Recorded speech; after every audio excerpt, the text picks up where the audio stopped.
तो उन्होंने अपने अनुयायियों को भ्रमित करना शुरू कर दिया कि रामपाल गंदा है, महर्षि जी की जो है ना मिथ्या आलोचना करता है, और फिर उस आश्रम में ऐसा होता है, ऐसा होता है, गंदे लोग रहते हैं वहां, ऐसी लड़कियां रखते हैं, फलान करते हैं।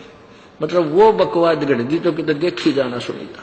ऐसी बकवाद समाचार पत्रों में भी छपवा दी दुष्ट आत्माओं ने, लेकिन साच को आंच नहीं होती। अब वो कोर्ट तक नहीं जा सके कि ज्ञान के ऊपर कोई उंगली उठा दे। अगर उनको गलत लगता था मैदान में आते, न्यायालय में जाते, अगर उनको जरा सा भी कोई पॉइंट मिल जाता तो तुरंत जाते वो। लेकिन वह दाल ना गली तो ऐसे बकवाद शुरू कर दी। ऐसे ही सभी संतों के बारे में दास ने 10 वर्ष से कंटिन्यूस करता आ रहा है कि तुम्हारा ज्ञान गलत है, तुम्हारी भक्ति साधना गलत है, तुम शास्त्र विरुद्ध साधना बता रहे हो। और इस परमेश्वर के सार संदेश में एक विशेष सब्जेक्ट, एक विशेष अध्याय बना रखा है जिसमें सबकी कति पृष्ठ वाइज लिख रखा है कि ऐसे ऐसे आपके उस पुस्तक पर ऐसा लिखा, उस पर ऐसा लिखा, जो कति वेद विरुद्ध, संत मते के विरुद्ध है। कोई नहीं बोलता, ज्ञान पे नहीं बोलता, और बकवाद ये कितनी कर लो वो बात अलग है। तो क्रोथा कांड करवाने का उद्देश्य था कि रामपाल को जनता तो मरवा दे या स्वयं मार दे जाके, ताकि थारी पोल खुलनी ना खुल जाए। अरे दुष्टो, परमात्मा के बच्चों को तुम अंधा बनाकर रखना चाहते हो, उसी से दूर रखना चाहते हो। जालिम लोगों, तुम्हारा कहां ठिकाना होगा। लेकिन अब शिक्षित समाज है, अब देखना क्या होगा। अब वो समय आने वाला है, दुनिया थूक क्या करेगी इन दुष्टों को। अरे निकम्मे, तुमने ऐसा जुल्म किया, हम 10 वर्ष पहले आ जाते शरण में, आज 10 वर्ष बाद आना पड़ा हमने तुम्हारे द्वारा की गई बकवादों को सच्चा मान के।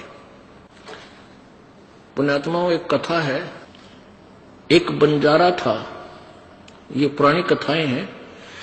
एक बंजारा था, बंजारा होता पहले बिजनेसमैनों को बंजारा कहा करते थे।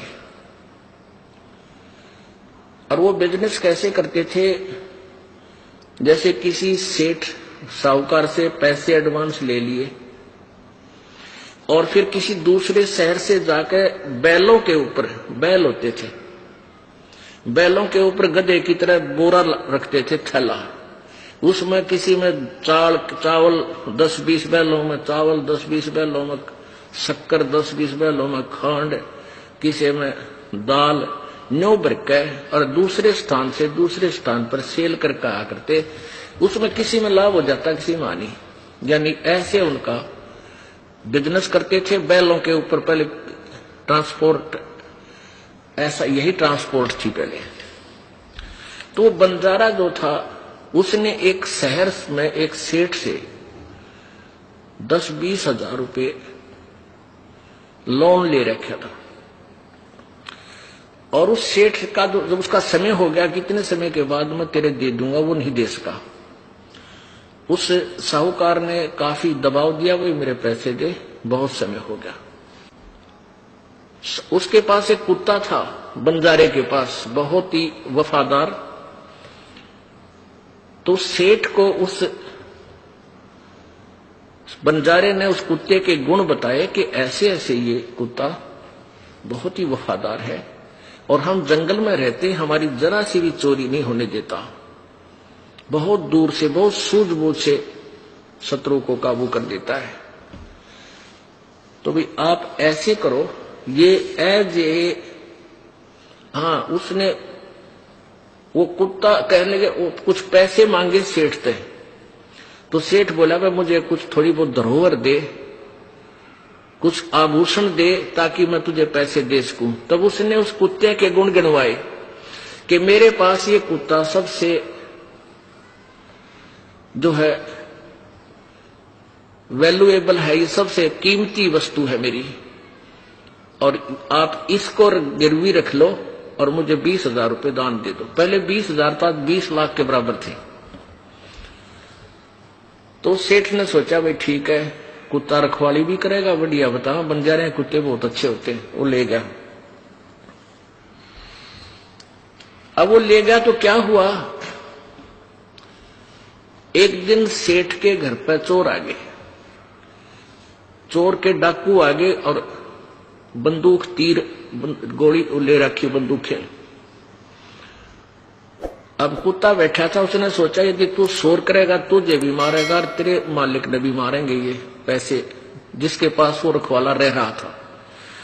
तो कुत्ता बोला नहीं, सोने का बहाना कर दिया। अब वो डाकू थे, पैसा काफी उठा के बहुत सारा पैसा लेकर चल पड़े। अब कुत्ता दूर से देखता रहा उनको, उसके पीछे पीछे चलता रहा। उन्होंने जाकर के एक वृक्ष के नीचे गड्ढा खोद कर उसमें दाब दिया, क्योंकि सूर्य उदय होने वाला था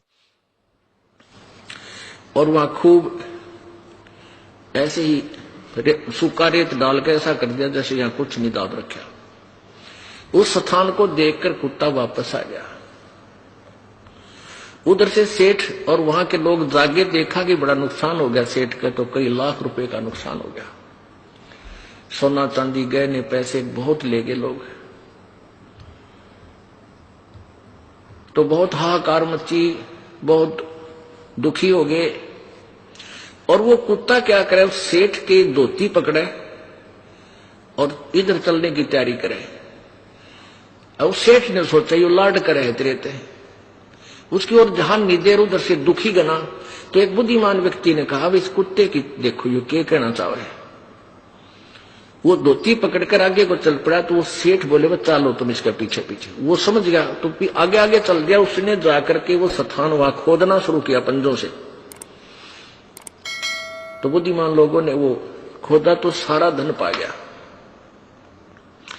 अब वो सेठ बड़ा खुशी हुआ, अब भाई कमाल कर दिया। उस बंजारे ने जैसी महिमा बताई थी इस कुत्ते की, भाई ये तो वैसा ही मिला। आज मेरे को बहुत लाभ, कई लाख रुपए का नुकसान मेरा बचा दिया। तो उसने क्या किया, एक चिट्ठी बना दी बंजारे के नाम। उस पे लिख दिया कि भी तेरे कुत्ते ने आज मेरे को कई लाख रुपए का फायदा कर दिया और मैं तेरा 20,000 रुपए का जो कर्ज भी माफ करता हूं और तेरे कुत्ते को भी वापस देता हूं। और वो लिखकर सारा उसके गले में चिट्ठी बांध दी और कुत्ते को भेज दिया। कुत्ता समझ गया। वो जब बंजारे के पास आया तो उसने दूर से देखा कि कुत्ता आ गया। और पहले व्यक्ति अपने कारोबार में जुबान के पक्के हुआ करते हैं और जुबान के पक्के होते थे तभी उनके सौदे आगे चलते रहते थे, उधार मिलता था।